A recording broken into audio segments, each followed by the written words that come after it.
Olá, alunos da Escola Antônio Burgos, alunos do segundo ano do ensino médio, dando continuidade aí à nossa aula sobre álcools, certo?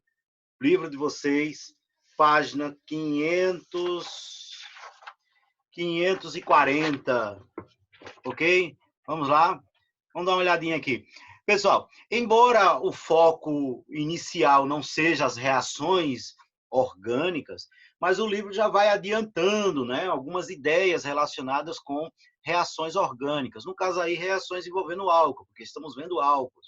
Então, por exemplo, aqui, ó, no caso do teste de Lucas, na verdade é uma reação química que ocorre para se identificar ali o álcool, se o álcool é primário, se ele é, né, diferenciar o álcool primário do secundário e terciário. Então, olha aqui, ó. Lembrando que essa ideia de álcool primário é aquele álcool que tem a hidroxila ligada num carbono primário. Álcool secundário tem a hidroxila ligada num carbono secundário. Álcool terciário, hidroxila de um carbono terciário. Então, vê aqui, ó, essa primeira reação aqui, nós temos um álcool terciário, tá vendo? Ó? Por que é terciário? Porque a hidroxila encontra-se ligada a um carbono que está ligado a 3 outros carbonos. Então, é um álcool terciário. A reação do álcool terciário com o ácido clorídrico, ó, tendo o zinco, o cloreto de zinco como catalisador, vai ocasionar uma reação orgânica aí, né? Vai ocorrer uma substituição. O cloro vai substituir lá a hidroxila, tá certo? E aí, então, a hidroxila sai, se junta com o hidrogênio do ácido clorídrico e forma a molécula de água.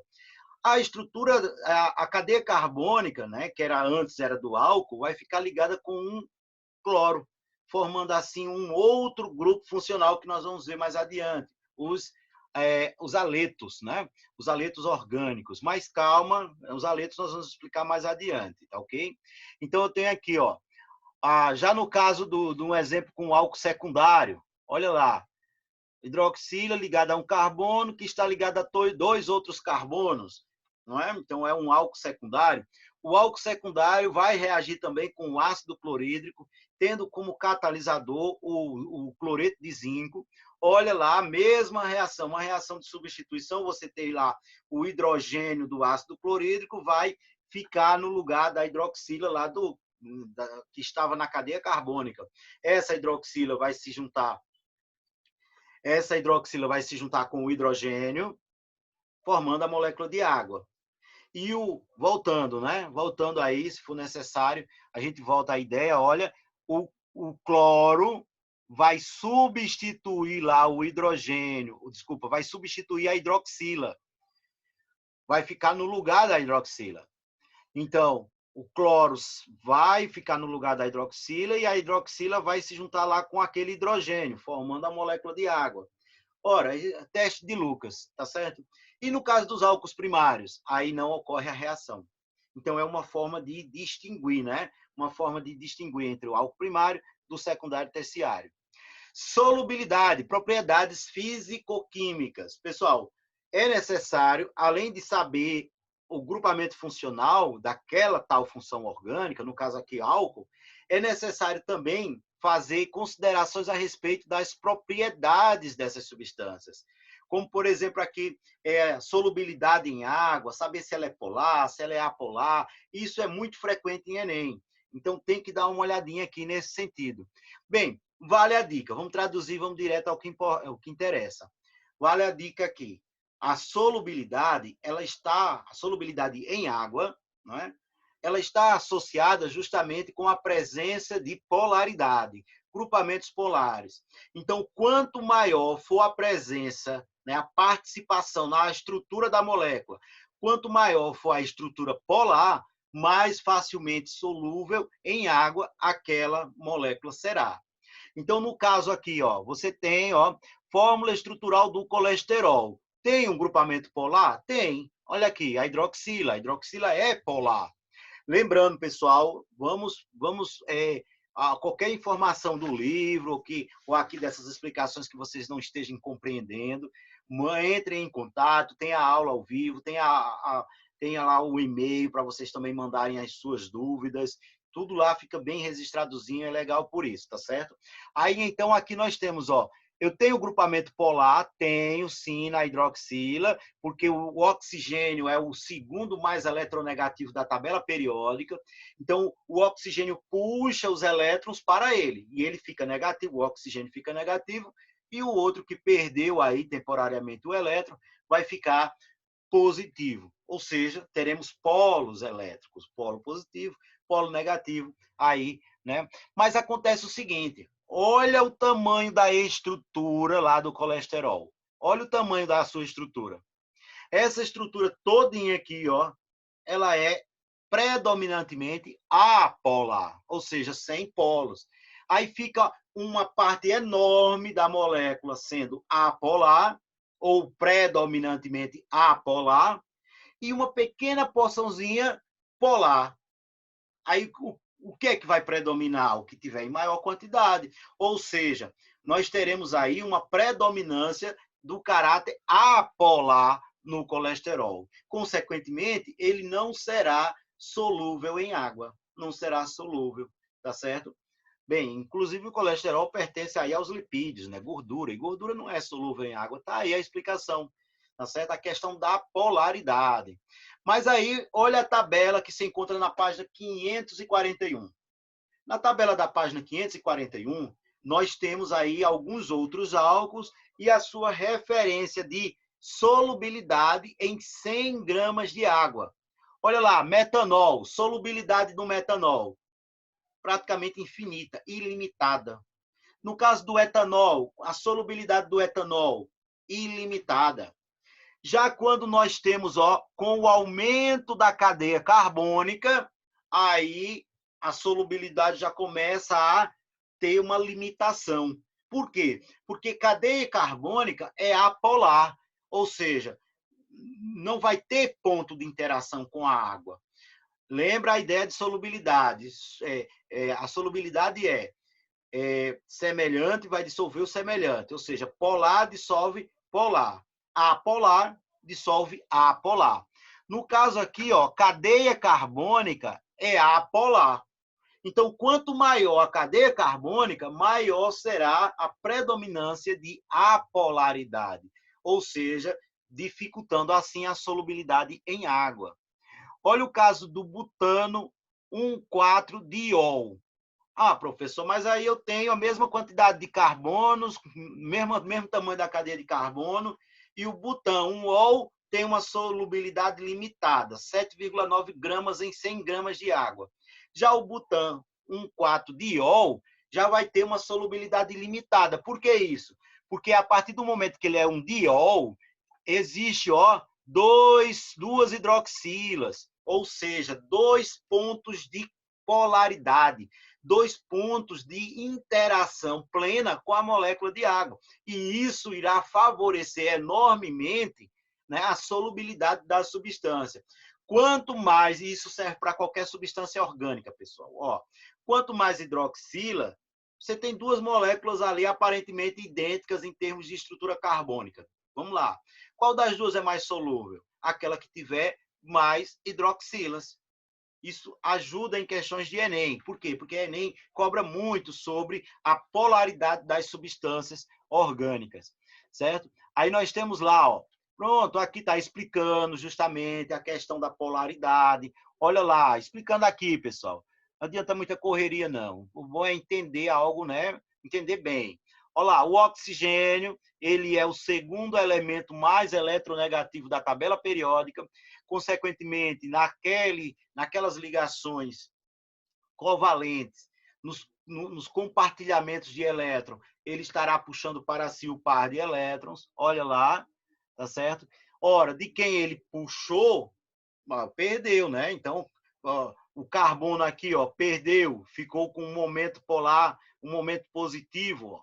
Já o outro aqui, o hidrogênio, perdeu também, ficou positivo. E o oxigênio, que está ganhando esses elétrons, né? Está ganhando aí parcialmente, porque os elétrons estão mais próximos dele, no caso, aí o oxigênio vai ficar negativo. E é isso que vai permitir as interações com a molécula de água, porque a molécula de água também terá uma polaridade semelhante em relação lá ao oxigênio e hidrogênio.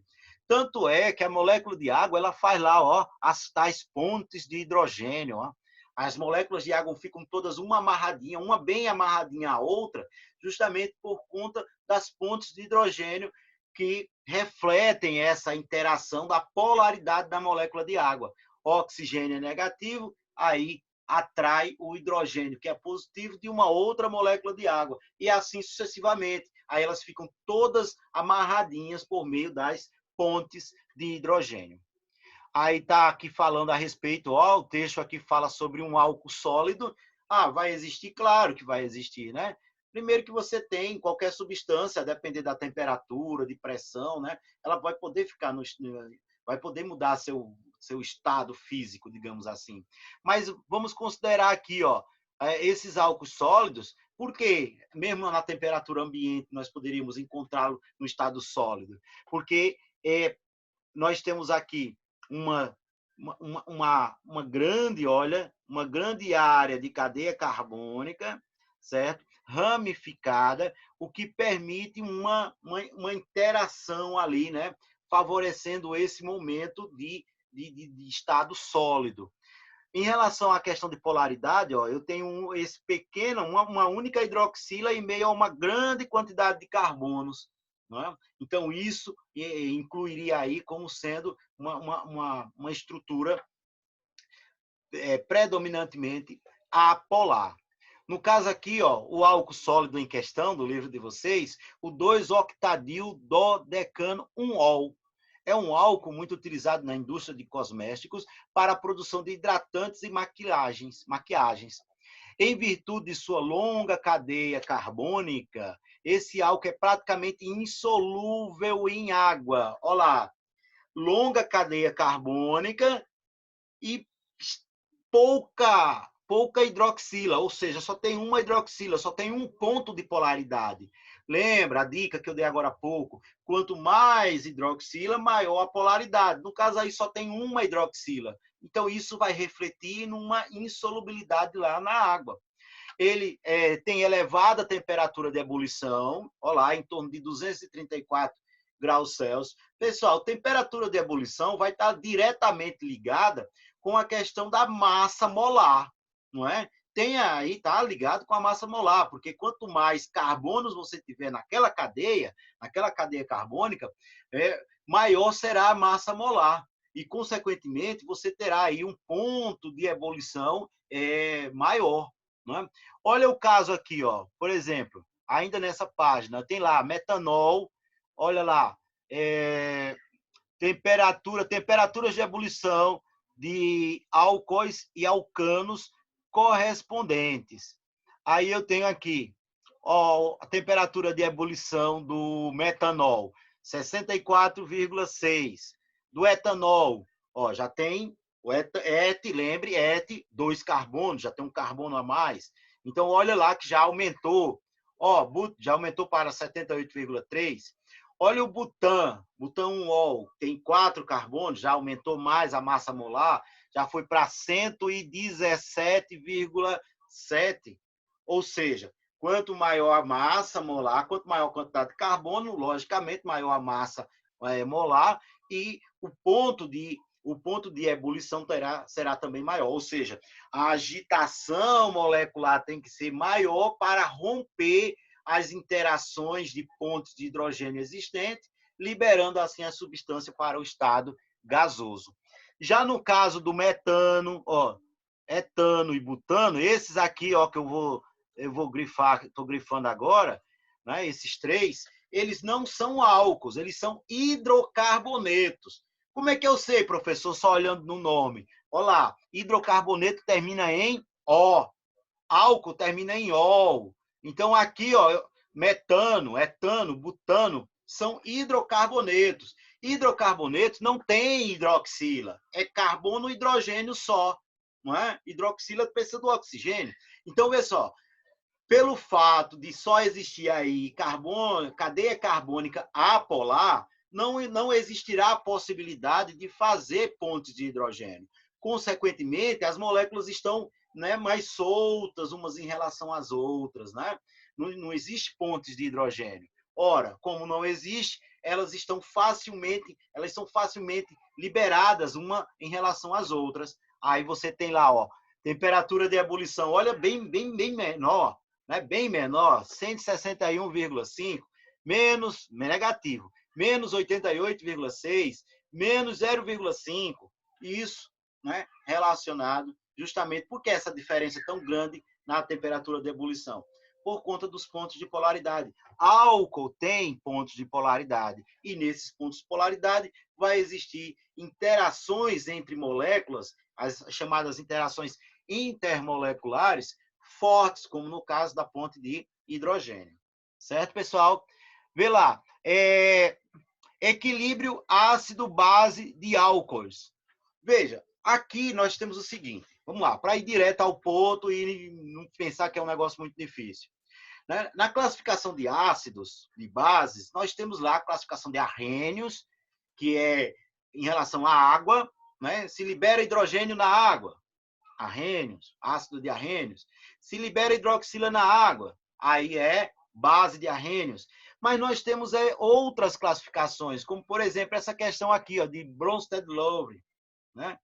O que é que nós temos aí na classificação de Bronsted? Nós temos que o critério não está ligado à questão da água, né? Não vai estar diretamente ligado com a água. Aí o que é que ocorre? Nós temos aí o fato dele doar hidrogênio ou de receber hidrogênio. Apenas isso. Independente do meio. Arrhenius estava ligado à água.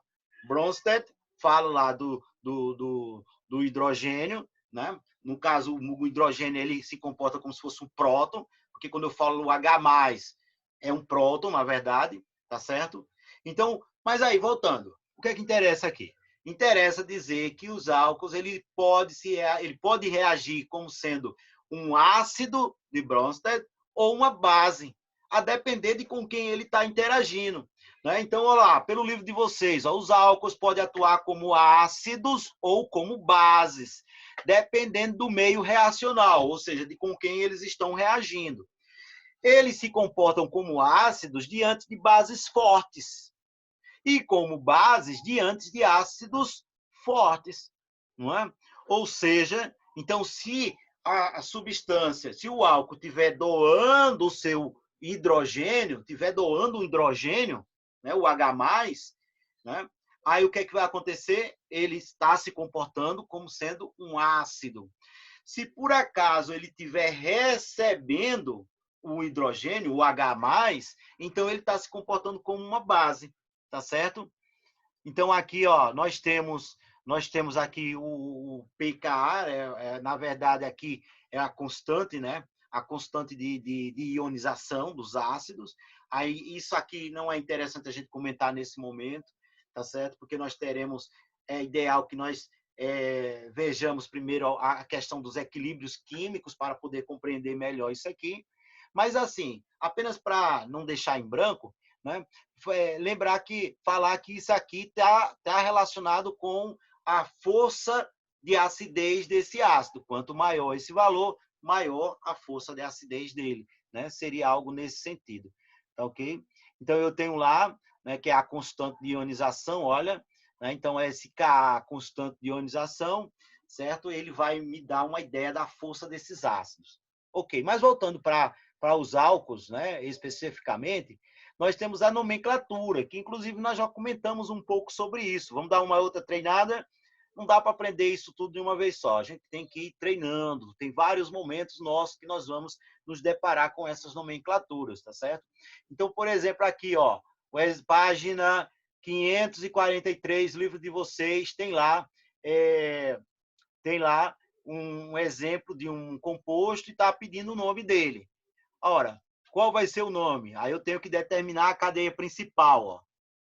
Ó. Opa, ali, a cadeia principal, tá certo? Maior sequência que contenha o grupo funcional. Aí eu tenho. Por que ele destacou isso aqui?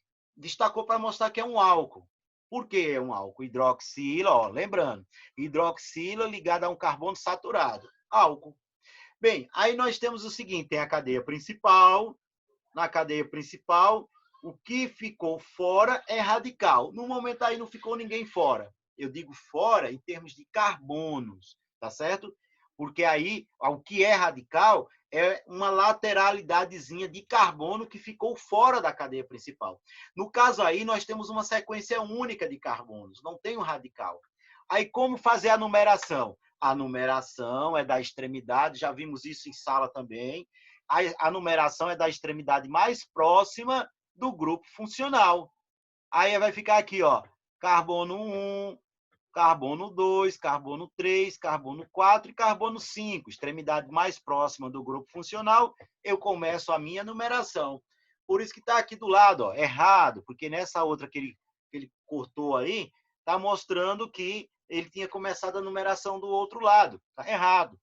Bem, e agora? Como fazer o restante do nome? Vamos lá. Ótimo, tá aqui, ó, com cores diferentes, né? Os significados. Olha lá. Aí eu tenho pente, porque eu tenho 5 carbonos. 5. An, porque existe apenas ligações simples entre carbonos. An. Se tivesse dupla, seria en. Se tivesse tripla, seria in. E aqui, ol, porque a terminação em ol? Porque é um álcool, ou seja, tem uma hidroxila ligada a carbono saturado. E o 2 é um indicativo de onde se encontra na cadeia carbônica a tal hidroxila. Está no carbono 2, daí o 2 lá na estrutura do nome, certo? Bem, nesse outro exemplo, nós temos também um álcool, hidroxila ligada a carbono saturado. Dessa vez eu tenho aqui, ó, uma insaturação. O que é uma insaturação? É uma dupla ligação, ou uma tripla ligação, no caso aqui uma dupla. Como fica o nome desse composto? Aí, vamos lá. Cadeia principal, tem lá, 1, 2, 3. Qual é o prefixo lá, daí o par para 3? Prop. Aí fica prop, ok. A parte do meio do nome vai ser en. Por que en? Por conta da dupla. E aí eu tenho o ol, indicativo que é um álcool. Calma, ainda não terminamos. É necessário dizer onde se encontra lá o grupamento funcional, que no caso aí poderia até ser facultativo, porque se colocar ele aqui, ó, não seria álcool, seria um enol, que a gente vai ver mais adiante, uma outra função, né? E preciso também dizer onde encontra-se a dupla ligação, que no caso aqui, a sua descrição também, ela poderia ser facultativa, porque se ela tivesse na outra extremidade, não seria álcool, seria um enol. Mas como é facultativo, eu posso colocar. E colocando a numeração, olha lá como é que fica. Fica propen 2, ó, prop 2 en 1 ol. 1 antes do ol, indicando que a hidroxila está no carbono 1. 2 antes do en, indicando que a dupla ligação está entre o carbono 2 e o carbono 3. Como eu uso o menor número, aí entra apenas o 2. Certo? Pessoal, a atividade é a mesma atividade que eu passei no vídeo anterior, certo? Dessa semana, tá certo? Aí vocês têm a atividade da página 544 e 545 e 546 relativa aos álcools, certo? Lembrando, tem o e-mail para vocês mandarem dúvidas e mandarem foto das atividades lá com sua letrinha, né, feita direitinho, bem bonitinho, ok? Então, pessoal, ficando por aqui para o vídeo não ficar muito longo e relembrando sobre os cuidados lá de combate ao coronavírus. Vamos ter cuidado, manter todas as medidas de isolamento, uso de máscara, lavagem da mão de maneira adequada, em um tempo adequado. Tem essa. É bom falar, porque não é lavar de qualquer jeito bem rápido, né? Existe aí um tempo mínimo, né? Os especialistas falam aí numa lavagem aí de, no mínimo, 20 segundos, né? Eu vi um tempo aí relacionado a isso. Bem, lavar de maneira adequada, ok, pessoal? Até mais.